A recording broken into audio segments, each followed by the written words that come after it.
All right, we're live with episode 2, season 2 of Just the Gi Top podcast.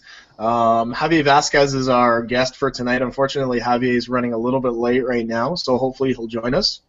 In the meantime, we've just got some stuff to discuss, some current events and things like that. So, as usual, we have Ahmed Sharani in the dark again for any video viewers.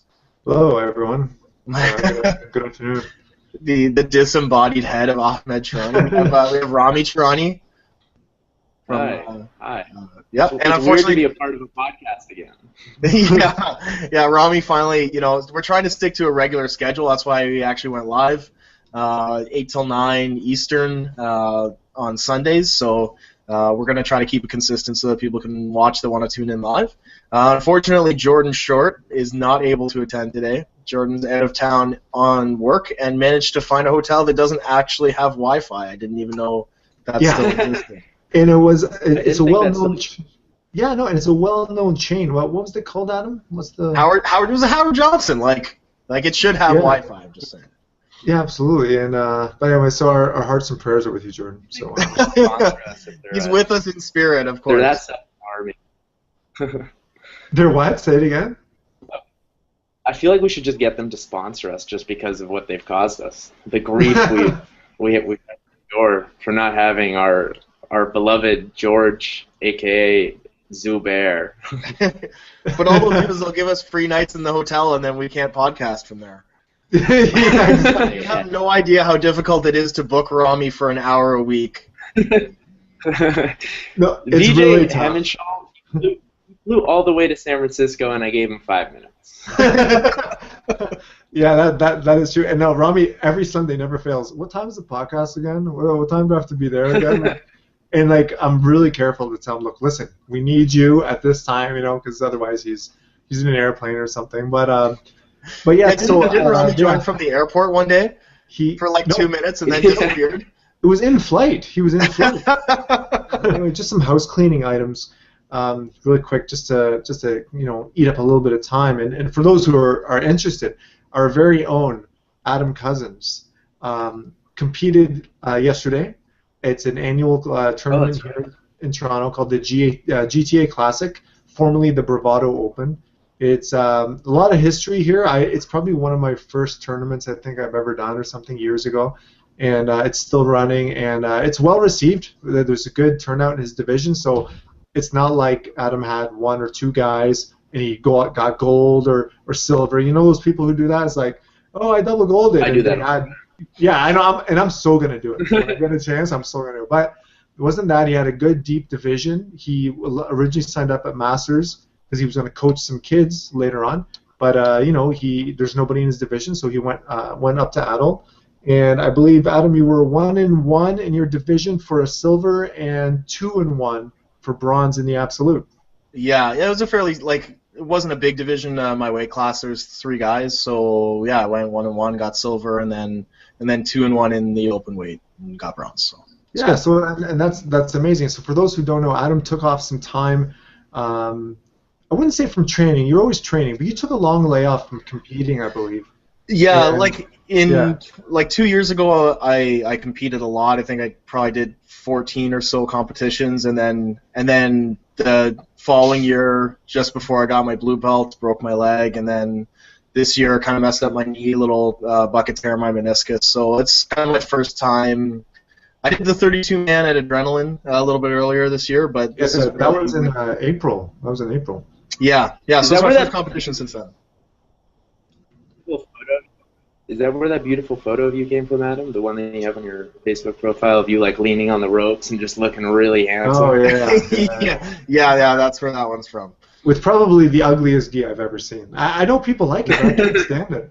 Really? Okay, so for anybody who doesn't know, we're talking about the Scramble Rebel gi. So it's the gray jacket, the navy blue pants. The pants have gray contrast, and the jacket has the navy blue. I love it. It's probably my favorite gi. It's actually right here. We're not getting paid by Scramble, so Scramble should sponsor us because this gi is great. Just saying. But it looks like a pair of pajamas. Just saying. It's so good, and honestly, I'm not sponsored by Scramble, but they make a great product, and it's the same cut as their athlete gi. It's a very well cut gi. Just saying. Is it just like really form-fitting onto your biceps and like your chest? Yeah, Like, will I be like definition, like like the undercut underneath your chest because you're so ripped? Oh yeah. Adam, do you have that? Can you show it? The undercut? What are you asking me right now? I'm asking you to take off your shirt and show us the undercut. Yeah, I'm not going to take off my shirt right now. But why We not? discussed this before the podcast. Yeah, no, we did not discuss this before the podcast. This was not in my rider. Okay, well, anyway, I think he does have it, but anyway. Okay. So, this guy Ahmed looks just like my cousin. Yeah, man. Maybe. No offense, Ahmed. The last time I saw my cousin, I almost threw him off a cliff. Okay. Well, I love my cousin, but he pissed me off that day, dude. I almost literally. My mom was like, "Please don't beat this guy up at his wedding." Well, okay, wow. So what happened? You have to tell me so I don't do this. Nah, he was just being rude to my aunt and my mom and Rose and stuff. So I had it. Oh no, I would never do that, man. So no, that's. You have to frighten all of us. Don't worry. We just do jiu-jitsu. Yeah, we just do jiu-jitsu. We're not delusional. We don't think we can fight or anything. Yeah, but that's the problem. You see that what you just said right there? That's the problem with jiu-jitsu today. Explain. That you should feel like you can fight, because you should be training all those aspects. If you're training jiu-jitsu, you should be training striking. You should be training takedowns. You should be training everything. Don't you feel like it gets so hard to do that when? Well, especially because like I like focusing. Like I really enjoy jiu-jitsu tournaments, and then I find that I train specifically for jiu-jitsu tournaments. That's a problem. It is. So what's your solution to that? Well, I mean, see, the thing, like the way I run my gym is, I focus on everything. I mean, everything I do on the ground is focused with strikes. So everything. If you look at my Instagram, I started putting up some videos of my students rolling with strikes, and so I mean, I teach a striking class, fundamental striking class, which I teach the footwork, head movement, defense, and then understanding how to manage distance and close a distance. So I teach that class once a week. It doesn't have to be every day. I teach it once a week. It's only an hour. And then all my jiu-jitsu is with strikes, so I'm always focusing on punch defense and stuff, yet I've come up with systems and stuff, and it's not like my jiu-jitsu doesn't work in no gi or in gi. I mean, I still win doing that, so it's transferable. See, the thing is that, in my opinion, if you train only sport jiu-jitsu or jiu-jitsu with no strikes, you can't do it with strikes. But if you do it with strikes all the time, you could always do it without. That's true. So do you like rank your students based on whether they're able to strike with their jiu-jitsu as well, or is it on a strictly jiu-jitsu level? No, they have to understand the complete system. So a black belt under me can box, can kickbox, can wrestle, can do punch defense. They understand the systems, the passing system, the side mount system, the punch defense system, the clinching system, the mount control system. They understand all the systems within the system.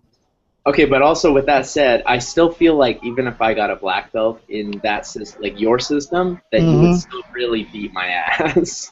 I mean, yeah, pretty much, but that doesn't mean. But if you did study and you are a black belt, I mean, you're just not going to get completely trucked over either. Okay, that's fair. So. The biggest difference between me and my guys, I mean, I just gave my first brown belt under the system, and the guy's really good. And I mean, sometimes I can run through them, but sometimes it's not that easy, depending on what kind of day he's having. So. Javier, also, I'm assuming a lot of your, and we were going to get into this, but we kind of already jumped to it in the discussion, so this is pretty awesome. So I know you run a school, Jiu-Jitsu Rancho Cucamonga? Yep. Is that how you pronounce it, right? So do you have students under your school who train in the, maybe the 5 circuit, the IBJJF circuit, as well? Like I know, and we'll get into that because I know there's Gracie Worlds. No. I have older students who, a couple guys that I had promoted to black belt years ago, and since I started to kind of categorize my jiu-jitsu and kind of really focus on my curriculum and and everything else. The guy that I just gave a brown belt to is the highest ranked guy. I got a lot of blue belts, couple purple belts, but not too much. And plus, I'm really hard on belts. I mean, you really have to. I mean, in order to get a black belt under me, I mean, you have to know a lot. To get a blue belt, you need to know 140 techniques. Okay. So are those like 140? Like how? What exactly do you mean by that? Is that like 140? Or does that range from whether it's in guard, standing? Yep, everything. Okay, great. Everything. So it's a mixture of self-defense and basically strike-based jiu-jitsu. Do you think there's anything in the competition scene that could be done to help improvise how people learn jiu-jitsu? Like I know that. Yes. Can you elaborate a bit? I mean, the way we structured the rules at Gracie tournaments were to help people start to do that and start to realize that certain things that they're doing are pretty dumb. You know, like, for example, you know, guy picks you up from the guard, you know, you're in top, you pick your opponent up, and he's hanging on you like a koala bear. I mean, yeah. Are you really going to do that if I can slam your head through the concrete? Absolutely not. No. So why are you training it? And the reason I say that is because you will fight how you train. And if you get into a fight, I guarantee you somebody does that to you, you're going to hang on. But if we force you to let go, you know, for the tournament, you're used to letting go when guys pick you up like that, that's going to be your instinct to let go.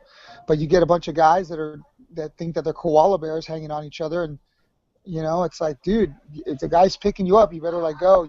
You either end up on your back or let him pick you up and then uncross your feet and land on your feet. That is actually a good point, because I know, for instance, like if you get a triangle on somebody, they'll just pick you up, and now you're doing this triangle where you're like in the air basically. But like people pretty much train for that, and they're like training to adjust the triangle while they're up in the air. But really, what they should be doing is trying to underhook the leg before they it's ridiculous. Even up. You know what I mean? So, I mean, there's just a lot of silliness going on. That's why I you know, I just kind of do my own thing, because I just don't like a lot of what's going on. I don't believe in a lot of what's going on. So I just kind of, instead of bad-mouthing people, I say that's fine. If that's what you want to do, that's okay. But just don't tell people that they're getting one form of jiu-jitsu when they're actually getting another. That's the only thing. If you want to say, hey, we're a sports school and you know, we're chasing medals and we want to be, man, more power to you. I mean, I competed for a long time and it was a lot of fun, and I gained a lot of experience, and that's awesome. But don't tell somebody who maybe got attacked recently and thinks that they're getting some sort of self-defense system, and they're going in there, you're teaching them sport jiu-jitsu where guys can hold on to people when getting picked up. So that's where I have the problem. So long as they're honest and they say, no, we're a sports school, yeah, and it's all good, but don't say you're one thing when you're teaching something else, and a lot of people do that. Fair enough. So, but we're seeing some changes in some organizations. ADCC, correct me if I'm wrong, but they do allow you to slam out of submissions now, do they not? Now? I don't know now. They didn't before. Yeah, no, I believe they do now. They do allow it But you know what? I mean, that could be allowed, because that should never happen. Anytime you get picked up, you should let go. You know? Yeah. And that's a more violent way of doing the same thing that we're doing, you know, because if you just happen to hold on, the guy slams, you're going to get hurt, where we're going to tell you, hey, open up, open up, open up. That's the only difference. So I'm kind of curious, at what level, like what point do you feel like you should tone down, or like should you let go? At what point? Well, no, not even that, but like what. So I agree with you in that sense, because that's how you're gonna get better. You're gonna realize that you shouldn't do that in the streets. But what about certain positions where it's clear that you could get punched in the face, and you're not even dealing or thinking about that? Like deep half or inverted. I think it's ridiculous. I think it's retarded. But I mean, you don't see my guys doing that. You always see my guys controlling posture, and if they can't control posture, they just fill the gap between the posture, you know, with the distance that the opponent made. If we're not underhooking anything for the most part, we overhook everything so that it buries the guy's arms underneath their armpits, so you're not getting hit. the guy rips out. We use our knee to block. I mean, there's ways to do it. Just people don't. Right. So I had like you mentioned deep. You mentioned deep half, Ahmed. I think you do see deep half even in MMA used with some success. I think Shogun has used it to sweep a number of times. But you just don't want to hang out in that position, right? Because you're going to get punched in the face. I mean, it's like, you know what? If you blindfold somebody, right, and you tell them to cross a street, maybe a 4-lane highway, sometimes he's going to make it. Sometimes he's going to make it and not get hit. But you know what? It only takes one. And to put yourself in a position where you are more likely to get hit than not get hit, to me, makes no sense.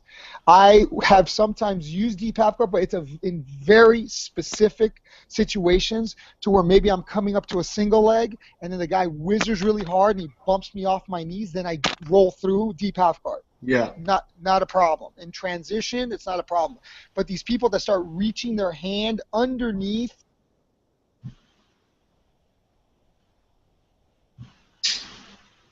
Sorry, is he frozen a They do little that all the bit? time. Oh. You know, I'm not hammer fisting them hard because they're my students, and the guys I would do this to are my friends. But if I really wanted to hurt somebody, I could. So I tell my guys, don't put your arm there. And my guys who visit from other, they go, why is he doing that? I'm like, that's what they're taught. You know, I mean, my students are so, I guess, sheltered from the rest of the world because I just don't do certain things, and they believe in what I'm telling them so much because they see me do it and it works, and they see guys come in and black belts come into the gym and they see what I do to them, so they believe in what I'm showing them 100%. So at an academy like yours, what's the main focus for people? Do they want to compete in just jiu-jitsu, or do they want to eventually go to MMA, or are they just learning for their own? They want to learn self-defense.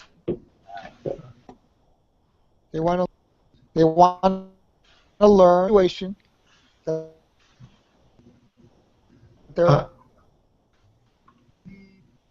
ahead, Em. It's an important part. They can't. Okay. Because they don't train it.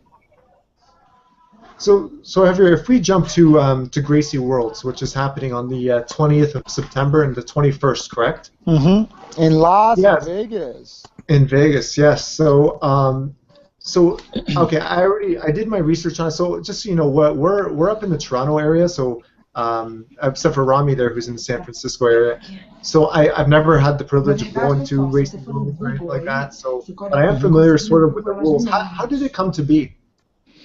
Well, we wanted my wife, Rose. It's her tournament. I was kind of in charge of the rules, kind of. She said, figure out the rules. So what the main thing that she wanted was to, try to take jiu-jitsu off this course that it's heading to where you can be a world champion and not have to submit anybody. And a lot of guys are not very good finishers at all because they don't need to be. If you're good at passing the guard and you're good at sweeping, you don't really need much else. And you're strong and you can scramble and stuff. You don't need too much else. So that is producing a certain kind of product. The jiu-jitsu competitor nowadays is a certain kind of product that, for the most part, not all in all cases, but for the most part, their style is not conducive and does not have good results in self-defense for the most part. I'm not saying it doesn't work. I'm not saying that a guy who's been training 7 years gets into a street fight with some drunk guy that he's probably not going to beat him up. That's not what I'm saying. But if you come across somebody who's bigger, heavier, and stronger, and they cannot impose their will and dominate that opponent, they have a lot of times, because they're not used to dealing with strikes and they end up on the bottom, they're going to get hurt. And that's just a fact. You see it all the time in the UFC. I watch the level of guys in the UFC, like their defensive ability off their back, and it's not very good. And these are guys that are directly, their lineage came through that same sports system, because you look at the guys in their corner. Right. Okay, so some of the rules, like I've read over the FAQ, like I went to the website and I checked it out. One of them was the 15 minutes. So it's obviously it's sub only, 15 minutes. Nobody subs each other. It's you don't advance. Yeah, can you elaborate on that a little bit? Like, do you have a lot of people who like? Do you have a lot of stalemates happening, or? We have stalemates, yeah, but a couple things. Number one, the reason why we made it such a harsh rule was because if you give some sort of a judge's decision, or you give some sort of a point-based decision, or you give some sort of a number of submission attempts decision, or you have any other kind of criteria to allow the person to advance, they're going to find that way. They're always going to find the path of least resistance. They might go out there and try to submit the guy for the first 5 minutes. They get tired. They'll hang out, and they'll score the points or dominate positionally or hold or whatever. And if a submission presents itself, great. But if not, they're just going to hang out and wait for time to run out. And because of the fact that we say, no, there's no winner if you don't submit, people are going to prepare differently. They're going to work on their finishes a lot more because there's no other way to win. So people don't like to lose, so it's going to shift their game and alter their game to train a different way. Now they're going to figure out how to have a better arm lock or a triangle or an arm bar or a head and arm choke or whatever, guillotine, whatever.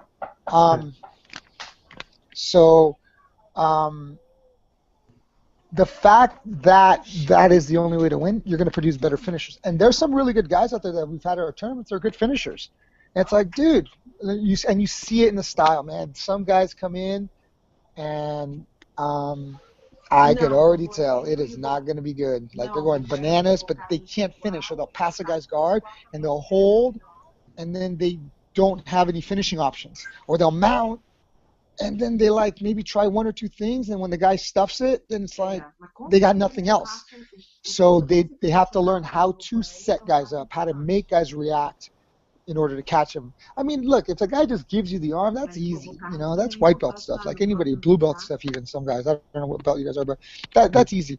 But if you can get a black belt to push your chest away and catch them because you force them to push you, then that's what jiu-jitsu is supposed to be. It's you catching and taking the opportunity or creating some sort of a movement to take advantage of the opportunity, not just grabbing the arm and ripping it. I mean, any gorilla can do that. But the finesse, the trickery of being able to set somebody up, you know, a little magic here, ooh, look at this, boom, catch you, that's where the magic is. And our tournament is gonna start to develop guys to start thinking that way, because there's going to be no other way. You just can't dominate people and, you know, just overwhelm them and pass and mount and they take their back and choke them. It just doesn't work that way. Guys are going to scramble. And the other thing too is because there's no points, you can take a chance, and if you end up getting side mounted, it's like, so what? There's no, you know, you took a chance in something, you end up getting mounted, it's like, so what? No big deal. Because now you have to learn how to defend. So that's the other thing. You know, in the finals, the qualifying matches are 15 minutes, but the finals are unlimited.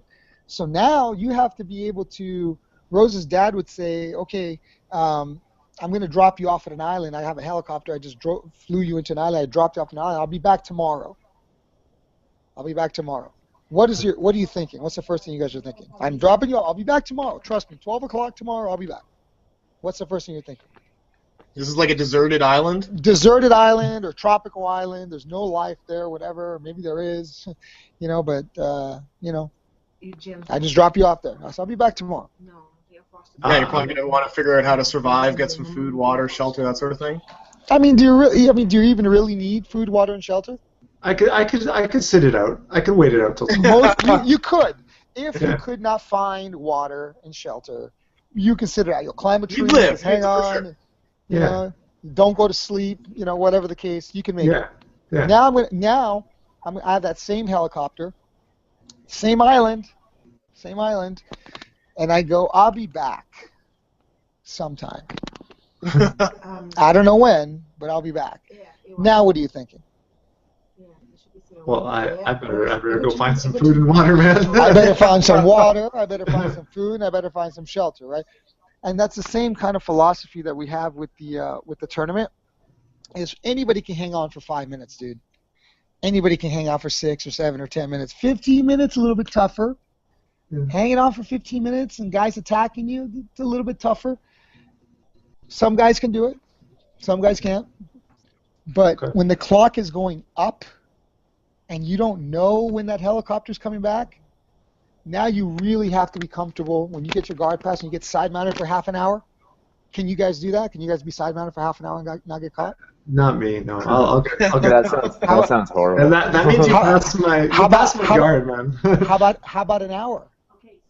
I could be side mounted for 6 days.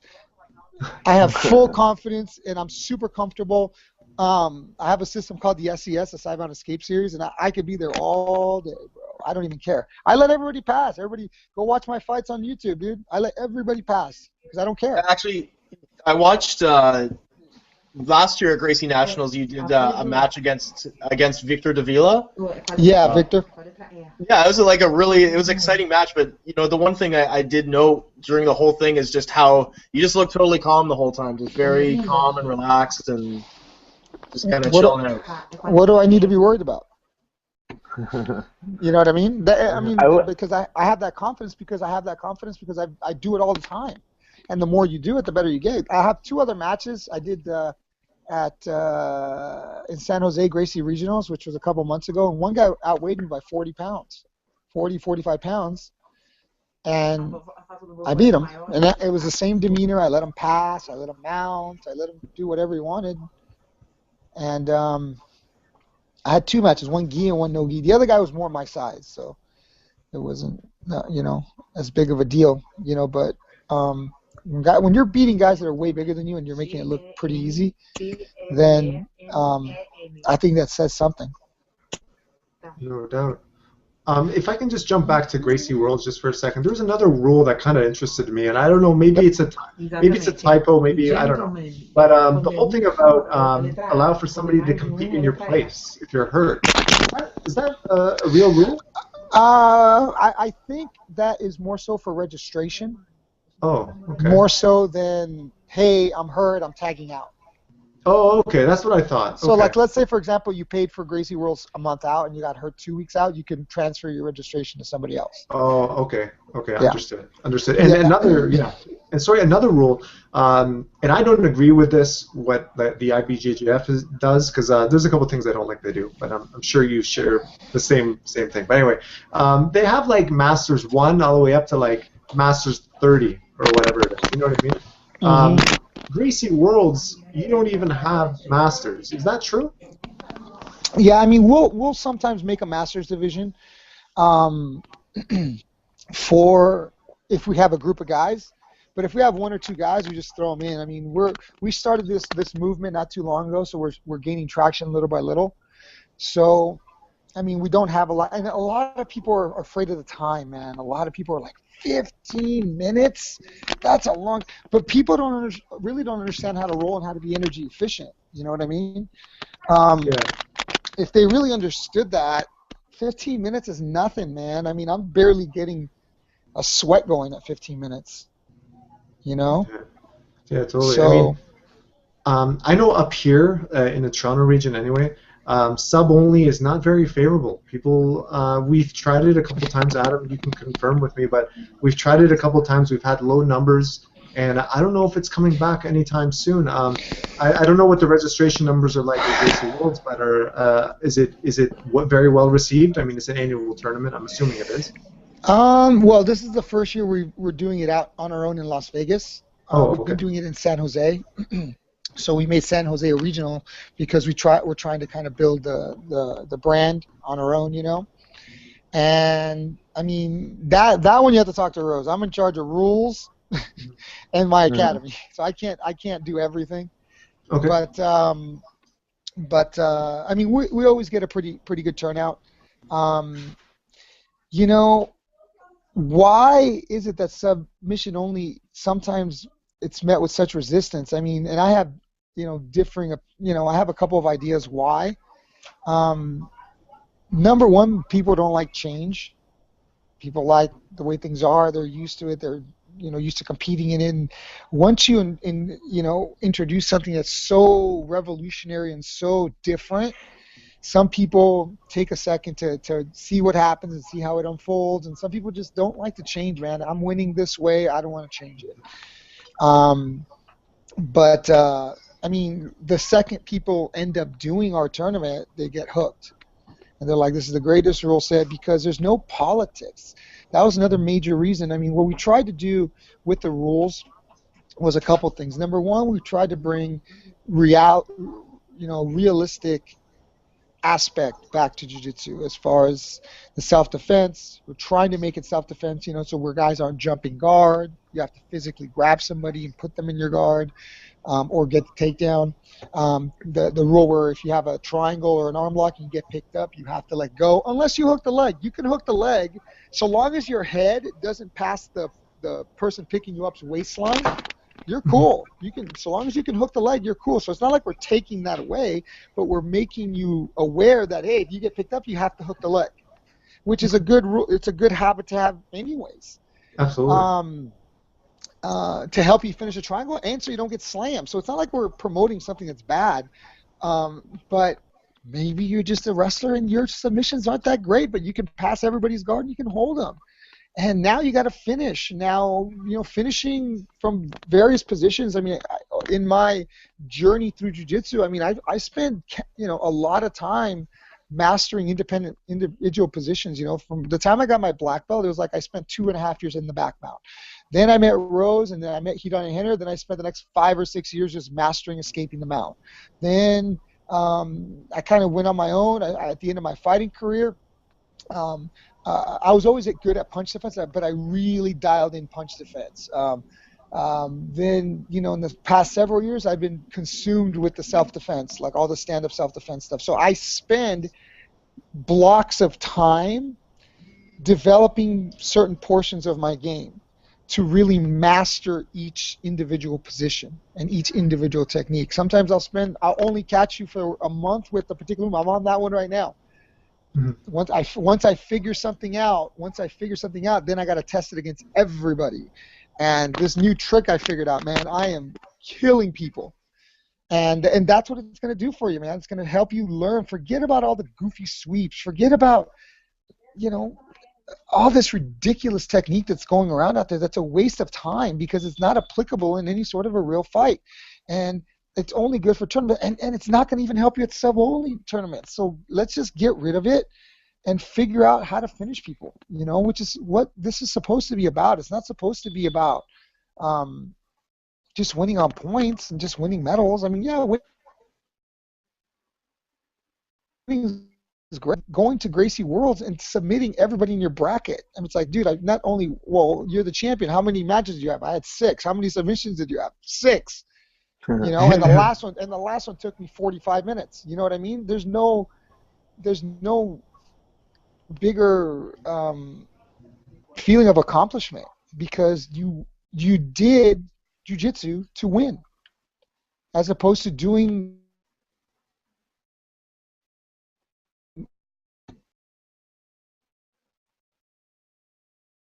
Oh, cut out for a second there. Let's give it a minute.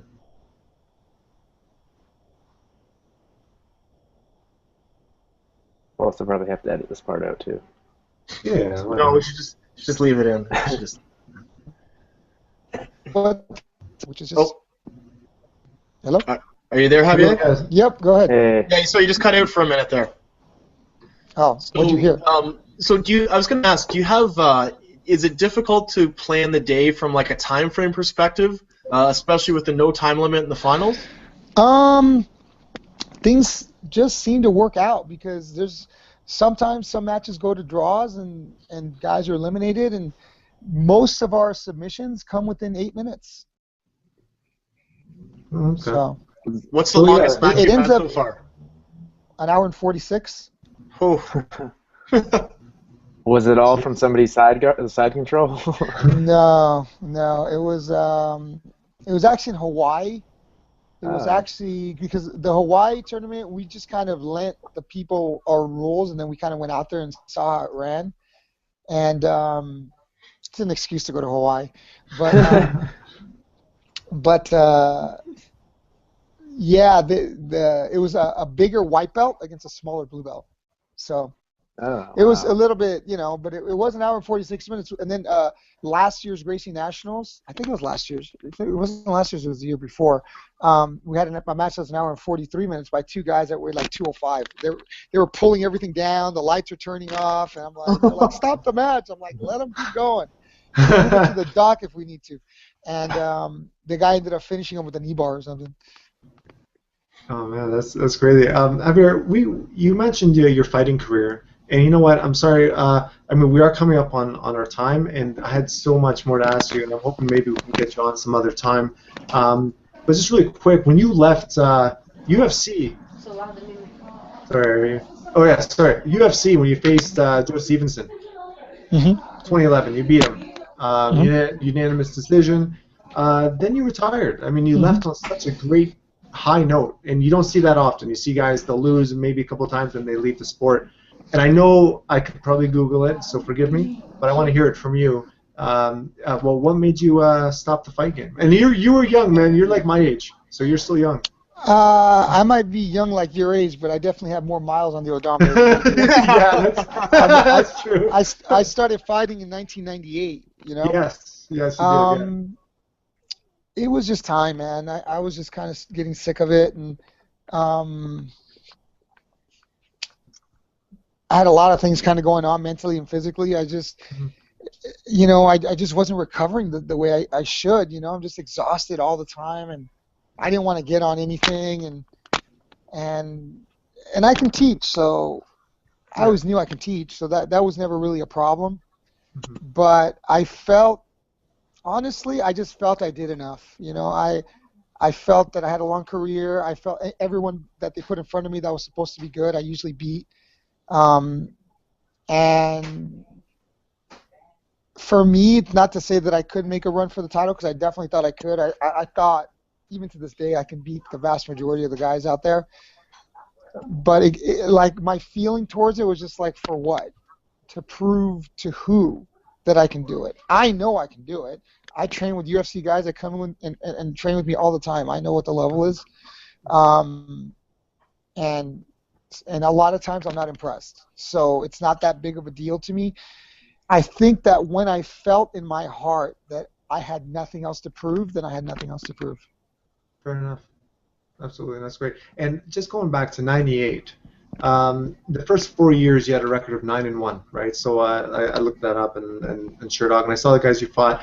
My question was, when you were getting promoted, like back in '98, I'm sorry, I don't know what belt you were. I'm assuming maybe a purple, maybe. '98 I was a blue belt. Okay. Were you ever? Because you see this all the time. Like if you remember, Rashad Evans got his black belt from Jose Gracie. After a performance in the cage. Were you promoted the same way? Like when you would fight in MMA, would you know? Okay, so how are you judged on promotions for jiu-jitsu from your instructor? I painted my instructor into a corner because when I was a white belt, I've been training maybe 4 or 5 months, and the first tournament he put me in as a blue belt, and I beat the guy that won the Pan Ams. And then he gave me my blue belt like a few months later. It wasn't even like he even gave it to me right away. He made me wait like a couple months. So I was a blue belt in about 6 months. And then I won 16 tournaments in 1 year, and the only one I lost to was to BJ Penn. Yeah, I saw that match. Good match. That's like one of the only matches I lost that entire year. So he gave me a purple belt. So then as a purple belt, I won 12 tournaments. I was smashing everybody. So he gave me a brown belt, and when he gave me a brown belt, I actually tore my ACL. So I was a brown belt for 2.5 years, but I was tapping out black belts when I was a purple belt. And so I kind of painted him into a corner to where he was giving me the belt so quick, but there was nobody that can really beat me. So and I was winning some absolute divisions. So it's like he's like, man, what do I do with this guy? You know. And speaking of ACL, you got for the listeners and viewers an award from Sports Illustrated 2009. Huh. Yeah, so you're familiar, obviously. So I'm going to bring it 2009 for fighting 3 rounds with a torn ACL, just because you mentioned ACL. Against Alberto Crane, right? Alberto Crane. Yeah. I fought him.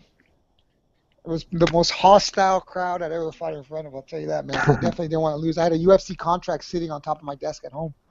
If I had won that fight, I was going to be in the UFC. So I was supposed to be in the UFC in 2002, 2001, whatever that was. Mm-hmm. Joe Silva watched me do an open weight tournament in Las Vegas, and he gave me his card. He goes, "I want you on my show." So he gives me a card. I'm like, "Who's this little guy?" And I looked. I'm like, "Oh shit, it's Joe Silva." But yeah, I fought that fight, and that fight, I mean, because I had that UFC contract sitting on top of my desk, I could not lose that fight. So fighting with my heart rather than my brain, I fought the 3 rounds, you know, but because I couldn't lose, and I still thought I won. It was a split decision, yeah, but yeah. Well, I mean, even though I tore my ACL in the first round, I still beat him in the first round. I still hit him more. I took him down more. Second round, he almost caught me in the guillotine, which was the tightest guillotine in the world. I don't even know how the hell I got out. And and then the third round, I got a takedown and was on top the whole round. So I mean, I won 2 of the 3 rounds, I thought, pretty clearly. But in the first round, I tore my ACL, but I didn't lose the round because he wasn't doing anything with it. I was taking him down. I was hitting him. I kneed him in the face. I don't know. It's whatever. But whatever.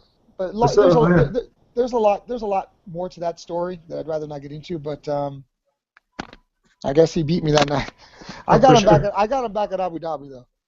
I got his ass back at Abu Dhabi. And finally, sorry guys, I want to like listen. I had a bunch of stuff written down, so I want to get to this one quickly. ADC trials 2005 as well. You beat Glover. That was it was a while ago. You trialed him, and for the life of me, I could not find your second match. You guys rematched 5 years later. I tried to watch it. It was at I don't even know where it's at. I haven't even seen it. It's on. It was Hedon and Henner's tournament. Henner put on a tournament. It was Gracie Worlds something, but it was a different point structure, and I ended up tapping him there too. Yeah, because I wanted to watch it, and I was just trying to watch it the other day, but I found a link to it, but I had to pay for it or something. It was like... Oh, really? Yeah, somebody's charging, man. Yeah, he was beating me. I made a mistake, and he stepped over and mounted me. I said, "You little bastard!" But it was like a half an hour match, so I had time. I got out, so I was down like 2 points. There wasn't that much time left. I ended up like just dropping on a straight footlock and cranking it. Damn. That's beautiful. I mean, a lot of people want me to continue to compete against Jeff, and I like Jeff, and he likes me, and we get along just fine. I told him I really don't have any interest in competing against you. We did it again at a Grappler's Quest a few years later, and I thought at the end of the match I had him in a locked triangle, and they said somehow I lost. I don't know, whatever. I feel I tapped him 3 times. And I like Jeff a lot, but he said the same thing. He goes, "I have no interest in going against you again. There's plenty of other people for us to go against." I said, "Yeah, I mean, there's plenty of fish I'd like to fry." Oh, for sure. Awesome. And I guess one other, the final one that I want to ask was, right now, are you ever interested in any sort of Metamoris type style event? Fighting against someone really interests you, maybe your same size? Just jiu-jitsu. I have several people I would like to fry. Let's just say that. Okay. So you're interested. And it doesn't necessarily mean that show. Okay. But, yeah. I mean, I called out everybody a few years ago for Gracie Nationals. I said, any world champion, let's do a tournament, 15 minutes, and then unlimited time final. Nobody bit. I said, let's just do a super fight, any world champion that's, my weight or even a little bit bigger. If you want to do it, let's do it. Nobody bit. I sent some emails to these world champions. Nobody bit. So I am not afraid to compete against these guys, especially without time, because they are going to get way more tired than me. I guarantee it. And they're going to make a mistake, and I'm going to catch them. I guarantee it. But, I mean, it would have to be. I mean, I have plenty of people that I would like to do matches against, but doesn't. I could do them at Gracie Nationals if I need to. Okay. I don't need to do them anywhere. I don't need anybody to promote it for me. I could do it myself.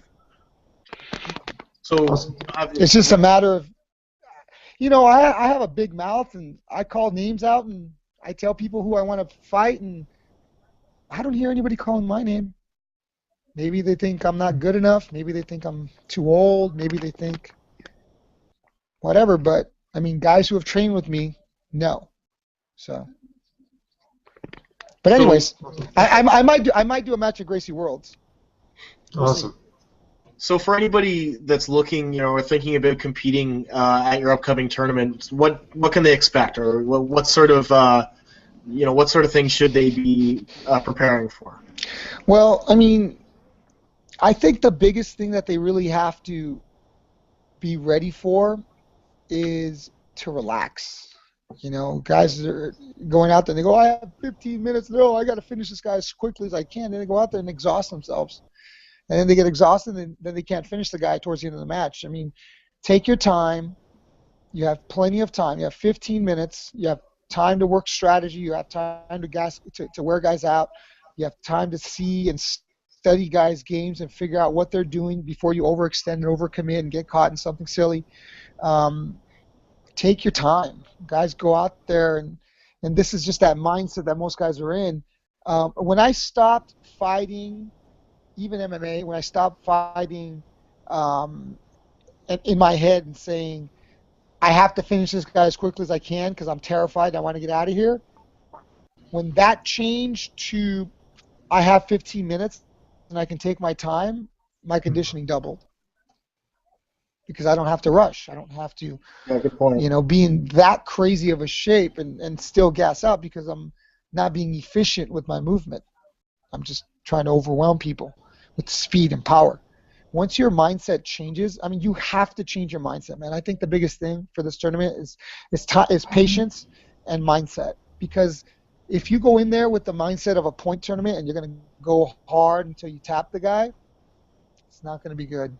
I've seen it over and over and over, as opposed to the guys that go in there and they're calm and they don't care if you pass they don't really care if you pass their guard, and they'll be mounted and then they escape, but they're not really afraid of being mounted. You shouldn't be afraid of being mounted. You shouldn't be afraid of being side mounted. What you should be doing is you should be asking yourself, what can he do to me?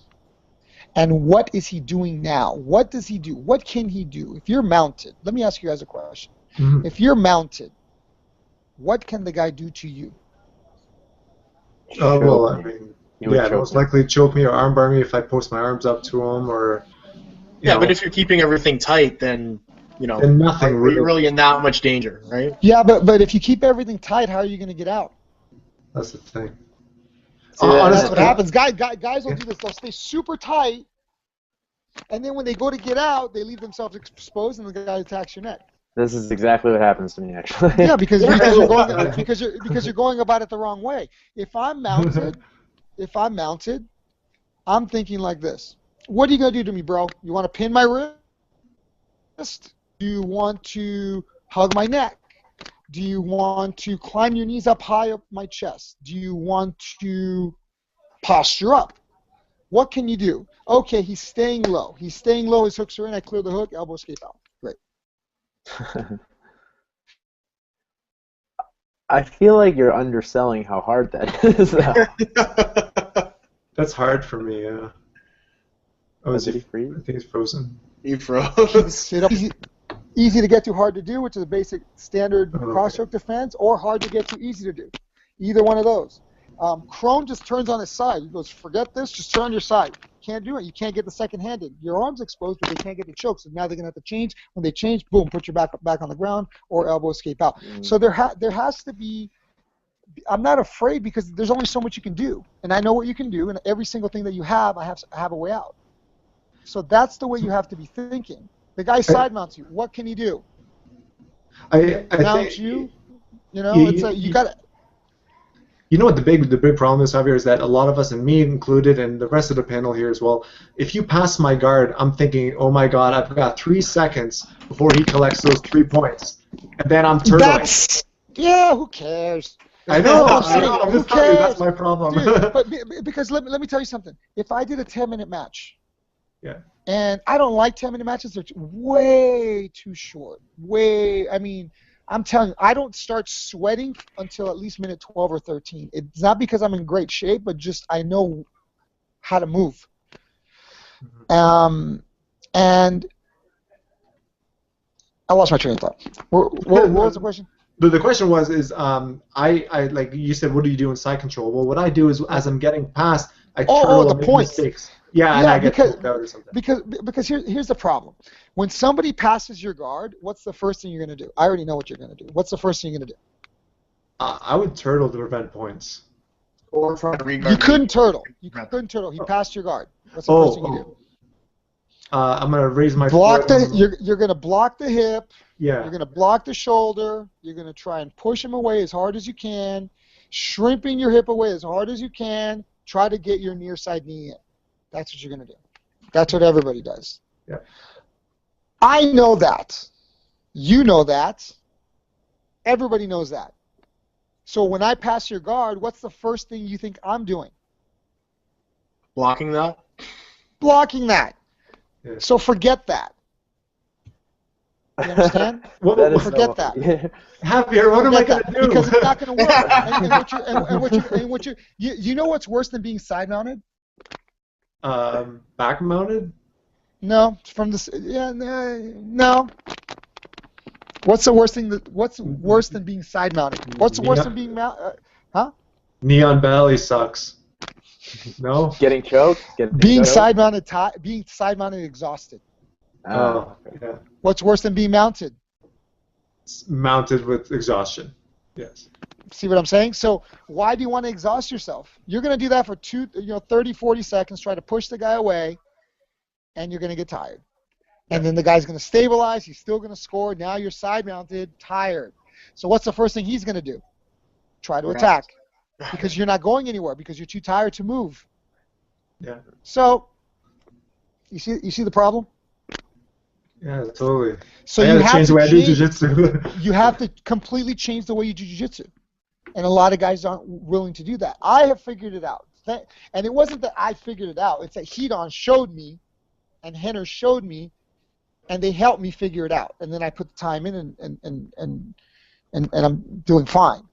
It wasn't like I figured this out like Elio Gracie figured it out. I figured it out because Henner told me. Hedon told me. I'm not some sort of a rocket scientist, but I'm a good student. So I studied it and I figured it out. But that's the thing. That's how you have to roll at Gracie Worlds. You have to roll with that kind of patience, with that kind of confidence, with that kind of bravado and say, pass my guard, bro. See, what can you do to me? And that's every time I'm on the mat, I'm not trying to beat you. I don't care about beating you. With time, I will eventually beat you. What my main focus is that you don't beat me.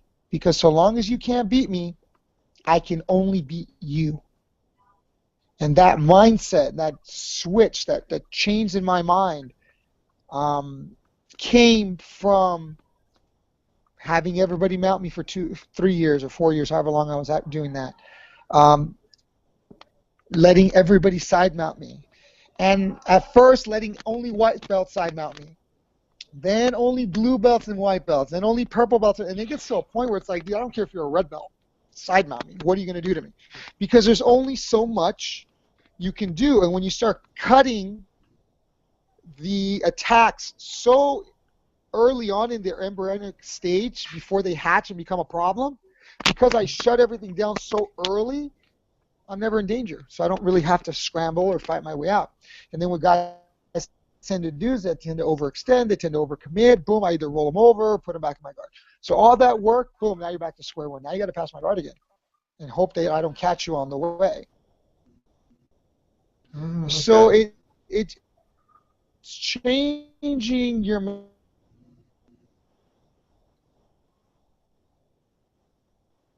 think he cut out again. That's all right.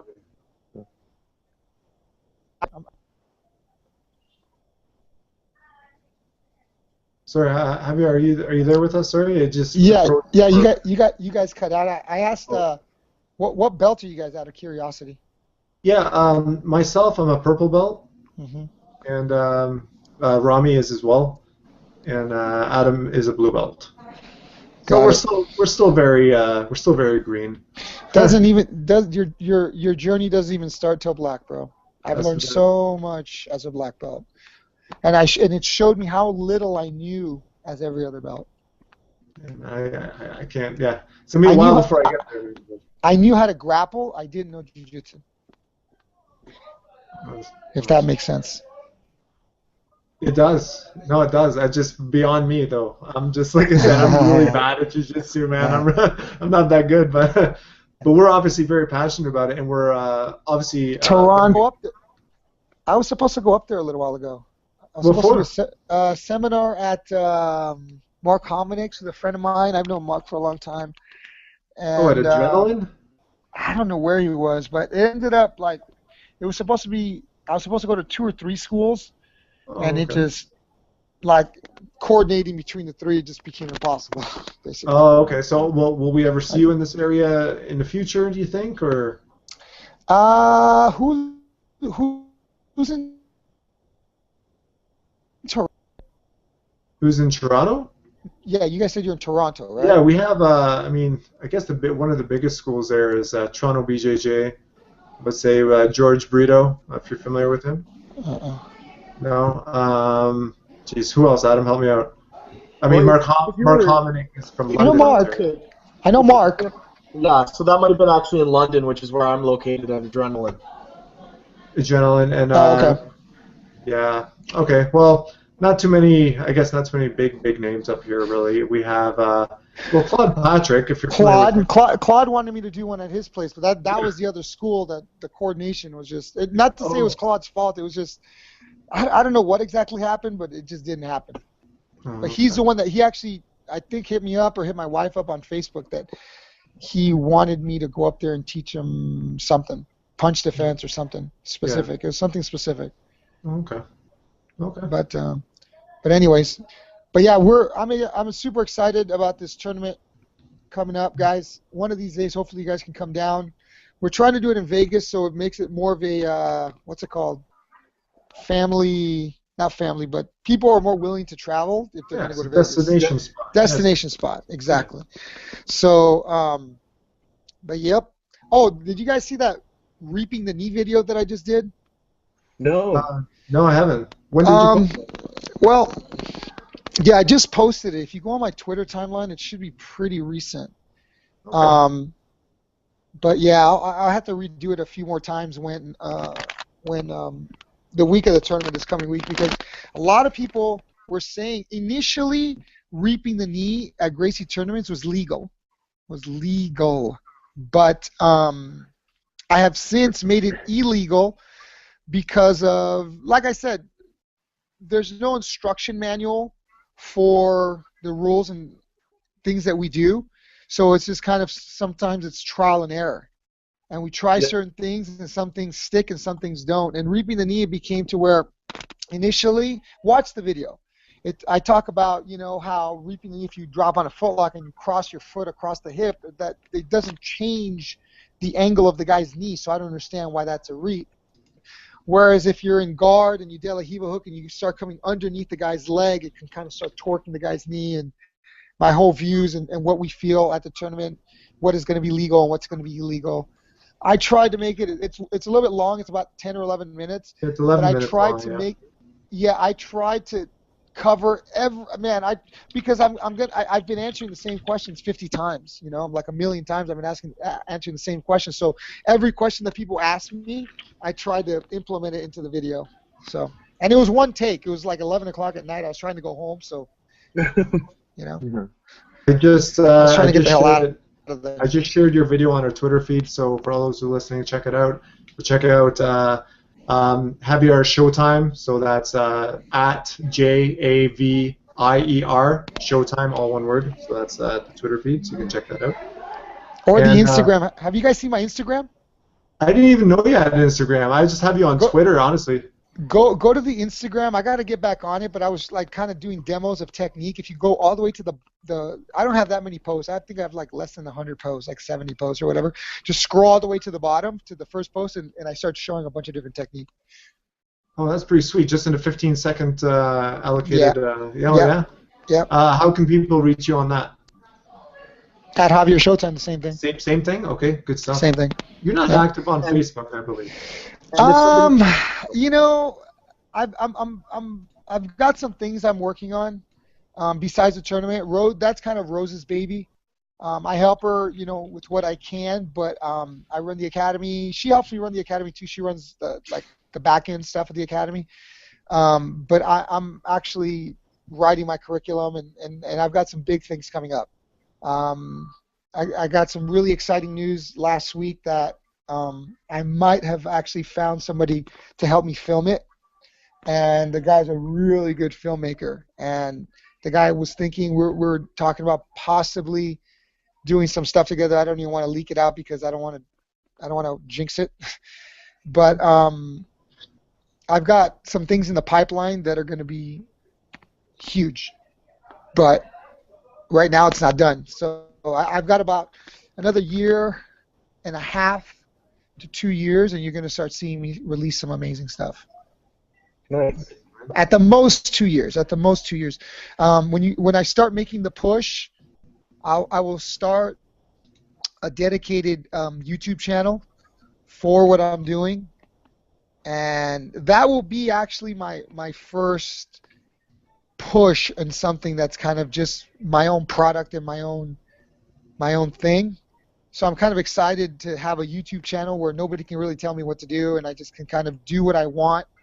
And some people like me, and maybe some people don't, but I'm going to be me, like the guy that the filmmaker's like, are you going to try to be something different on TV? I'm like, I'm going to be me. I'm going to teach the same way I teach here, and I'm going to talk the same way I talk here, and it's going to be me. If you like me, then you're going to love it. If you hate me, then you're going to hate it. But I really don't care what people say for the most part. I'm going to try and do it, and hopefully it gets some traction. I know it's going to gain traction because I think what I'm doing is so incredible that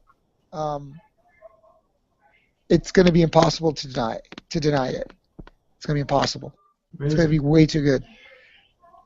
Awesome. So just kind of to bring it back and to kind of wrap it up, if anybody's interested in competing at the upcoming tournament, where can they go to get more information, register, all that stuff? GracieTournaments.com. GracieTournaments.com. They should have a link to Gracie Worlds. Click on the link and just follow the online or the on-screen instructions. Awesome. Yeah, we'll post the link up on our social media as well for that. So, listen, Javier, it's been just an awesome pleasure to have you on. So, thank you very much for joining us today, talking a bit about the tournament and just about your views on jiu-jitsu. It's been really, really eye-opening. All right, guys. Thank you so much. Again, if you want to find out any information or ask any questions, you can hit @RoseGracie on Twitter or Instagram, or @Javier Showtime on Twitter or Instagram. Thank you guys very much. I appreciate it. Awesome. Thanks a lot. Have a good day. It was an honor. Thank you. All right. Bye-bye.